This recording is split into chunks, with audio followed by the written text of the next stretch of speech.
조갑제 TV 시청자 여러분 안녕하십니까. 2023년 7월 18일 오후 4시입니다.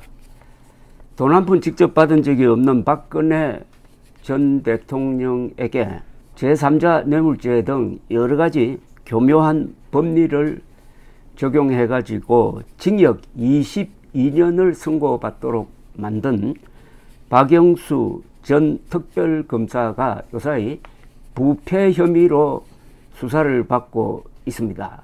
전직 대통령에게 그 정도로 가혹한 형량을 구형 선고하도록 만든 사람이라면은 우리나라에서 제일 깨끗한 검사여야 하는 것 아닙니까? 논리적으로, 도덕적으로. 그런데 요사이 드러나고 있는 사안이 물론 재판을 통해서 확정된 것은 아니지만은 혐의로만 보면은 전형적인 부패 검사입니다. 전형적인 정치 검사입니다.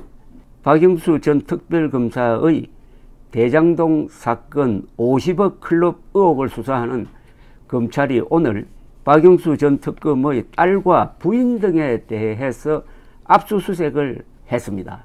이 50억 클럽이란 말은 언론이 만든 말인데 대장동 사업 민간업자인 화천대유 대주주 김만배 씨에게서 50억 원씩을 받거나 받기로 약속했다고 지목된 인사들을 통칭해 가지고 50억 클럽이라고 하고 있습니다. 서울중앙지검 반부패수사 1부 부장 엄희준은 오늘 오전 박영수 전 특검의 딸과 부인의 주거지 등에 검사와 수사관을 보내 가지고 압수수색을 진행 중이라고 밝혔습니다. 박영수 전 특검이 운영한 법무법인 소속의 이모 변호사 주거지도 압수수색 대상에 포함됐습니다.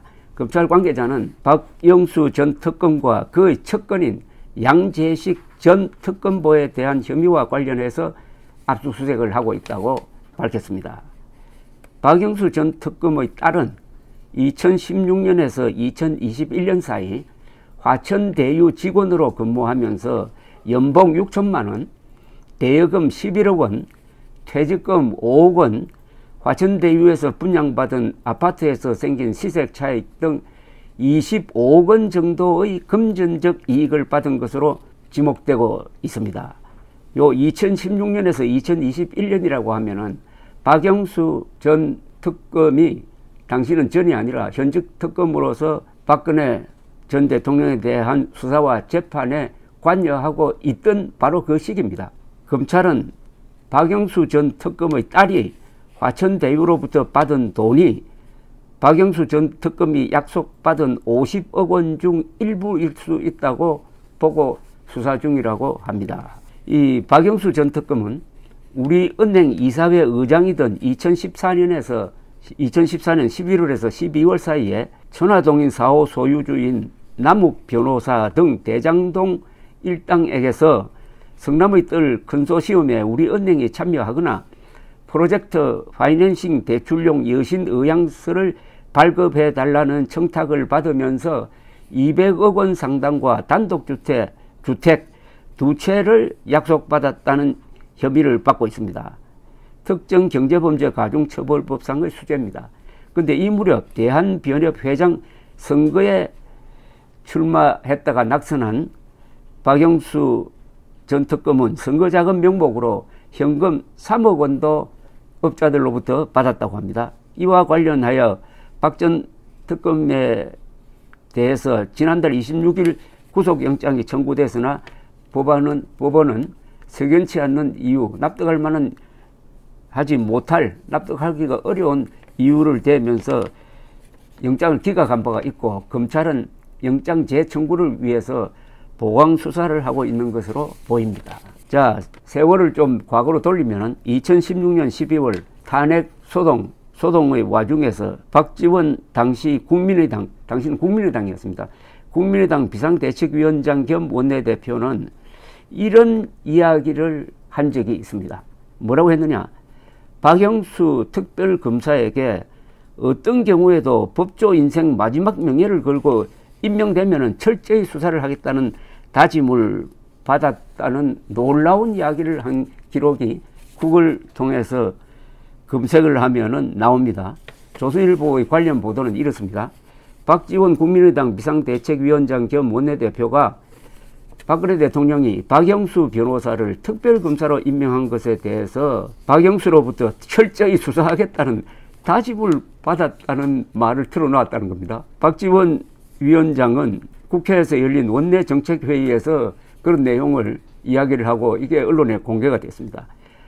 뭐라고 이야기했느냐 하면은 박영수 특검이 현 검찰 간부 여러 사람과 잘 아는 사이라는 것을 알고 있었다. 우리나라에서는 검찰이나 그 어떤 직장도 크지 않은 조직이라 조직 내에서 서너 배로 얽히고 설킨 인연을 잘 알고 있다. 그래서 제가 박영수를 특검에 추천하기 전에 확인도 했다고 말했습니다. 제가 책임지고 추천을 했다. 어떤 경우에도 자기 법조 인생 마지막 명예를 걸고 철저히 수사하겠다는 다짐을 받았다고 했습니다. 박지원 씨가 추천하고 당시 민주당이 추천하고 두 사람이 올라갔는데 박근혜 대통령이 박영수를 임명을 했습니다. 아니 추천을 하는 것까지는 좋은데 자기가 추천한 박영수로부터 다짐을 받았다? 이거 혹시 다짐이 아니라 충성 서약을 받았다라고 해석할 수도 있는 것 아닙니까? 왜 그런 짓을 합니까? 박지원은 국회에서 열린 박근혜 정부의 최순실 등 민간인에 의한 국정농단 의혹 사건 진상규명을 위한 국정조사 특별위원회에서 박영선 더불어민주당 의원이 박영수 특검 관련 문제점을 지적한 것에 대해서도 그날 언급했는데 이런 이야기를 했습니다. 참 잘한 지적이다. 박영수 특검에게 국민이 국회에서 우려하는 내용에 대해서 경고를 보낸 것이다. 우리 국민의당에서 추천했고 저 박지원이 우려하는 부분을 공개적으로 박 의원이 밝혀주었기 때문에 박영수 특검이 이런 점을 고려해 철저한 수사를 하는 전화위복의 계기가 되길 바란다고 했는데 박지원의 박영수 음호 사격은 그 뒤에도 계속됩니다. 예컨대 2017년 3월 6일 박근혜 전 대통령에 대한 헌법재판소의 결정이 나오기 나흘 전 이런 이야기도 했네요. 사상 유례 없는 국정농단 사건을 제한된 시일에 성공적으로 수사를 한 박영수 특검에 경의를 표한다. 경의를 표한다 했습니다. 황교안 대통령 권한대행이 특검 수사기간 연장을 승인했다면 보다 완벽한 수사로 범죄 사실을 밝히고 국민의 의혹을 불씨시킬 수 있었을 것이라는 아쉬움은 남는다. 다음 날에는 또 국회에서 열린 국민의당 최고위원회의에서 이런 이야기를 또 했습니다. 박영수 특검의 부인께서 살해 위협으로 혼절을 했다는 긴급 보도가 있다. 현재 판결을 앞두고 이렇게 극단적 은행이 오가고 심지어 저희 당 간부들에게도 전화로 위협을 가하는 것은 저도 당하고 있지만 불필요한 일이다. 이렇게 이야기를 했는데 바로 그날 박근혜 대통령 대리인단의 김평우 변호사는 어떤 모임에서 이런 이야기를 했습니다. 박영수 특검은 수많은 인권 침해, 불법 수사를 저질러 온 국민을 공포에 떨게 만드는 전대미문의 검찰 공포 시대를 연출했다.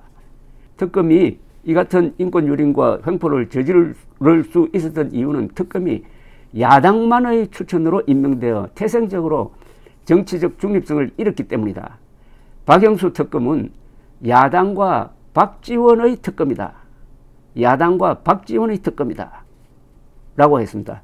김평우 변호사는 법치와 애국 모임이 그날 한국프레스센터에서 주최한 박영수 특검 및 검찰 특수본의 범법 행위 및 인권 침해 조사위원회 출범식에서 이런 이야기를 했습니다. 박영수 특검은 2017년 2월 28일 해체되기까지 90일간 수사라는 미명하에 삼성전자 이재용 부회장 뇌물 공여 등의 사건, 문화계 블랙리스트 사건, 정유라의 입시 및 학사 비리 사건, 최순실 민관 인사 및 이권 개입 사건, 비선 진료 및 특혜 의혹 사건, 청와대 행정관 차명 개통 사건, 세월호 침몰 사건, 당일 대통령 행적에 관한 의혹 등 총 7건의 사건을 수사하여 많은 사람들을 구속하고 소환하면서 수많은 인권 침해, 불법 수사를 저질러 온 국민을 공포에 떨게 만드는 전대미문의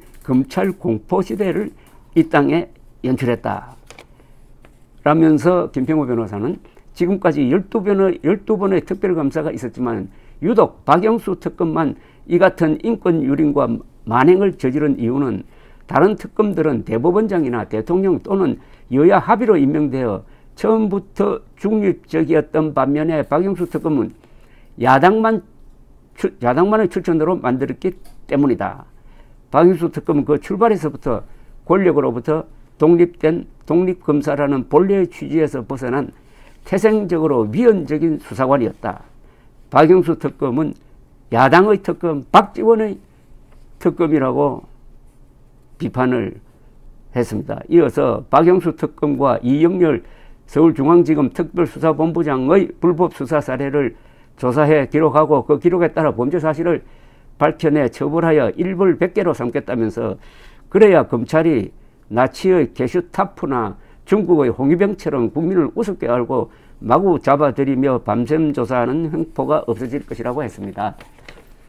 자, 이제 7년이 흐르니까 칼자루 잡았던 박영수가 칼날을 딱 잡고 있습니다. 돈 한 푼 받은 적이 없는 박근혜 전 대통령에게 징역 22년이 선고되도록 만드는데 종사했던 법률 기술자들 중 한 사람, 아니 대표적 인물이 박영수죠. 근데 그 박영수에 의한 수사는 우선 여기 거론되는 금전 액수가 너무나 큽니다. 약속 받은 거, 뭐 이미 받은 거, 이런 게 단위가 보통 단위가 아닙니다. 그런데 어떻게 해서 돈 한 푼 받은 적이 없는 박근혜 전 대통령은 징역 22년, 연쇄살인범에게도 적용하기 어려운 형량을 때릴 수가 있었느냐. 거기에 기여한 박영수의 법률 기술이라는 게 뭐냐. 김평우 변호사 말대로 야당 박지원의 검사였기 때문에 이렇게 될 수 있었느냐. 구체적 사례를 몇 개를 들면은 박근혜 전 대통령이 징역 22년을 선고받는데 제일 중요한 것은 승마 선수 정유라에게 삼성그룹이 제공한 편의를 박근혜가 받은 뇌물로 환산을 한 게 제일 큽니다. 그리고 재단 설립을 위해서 기업체들이 모금한 것을 뇌물로 기소를 했지만 그건 대부분 또 무죄가 되었어요. 그 다음에 국정원장이 관리하는 특별 활동비를 대통령실로 보낸 걸 이걸 또 뇌물로 규정을 했습니다.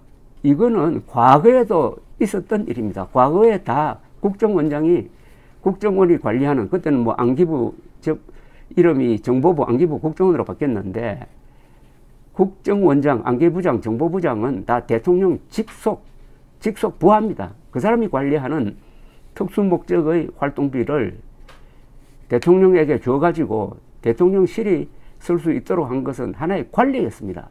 근데 이것도 범죄로 몰아가지고 징역 22년을 만들어낸 박영수에 대해서 우리 검찰이 상당히 집념을 가지고 수사를 하고 있는 것으로 보입니다. 그러나 구속영장이 석연치 않는 이유로 기각된 걸로 봐가지고 앞으로의 수사의 전도를 예상하기는 어렵습니다. 그러나 확실한 것은 박근혜 전 대통령 탄핵은 법률적으로는 이미 그 효력을 발생하고 있으나 도덕적으로는 원천무효라는 이야기죠. 감사합니다.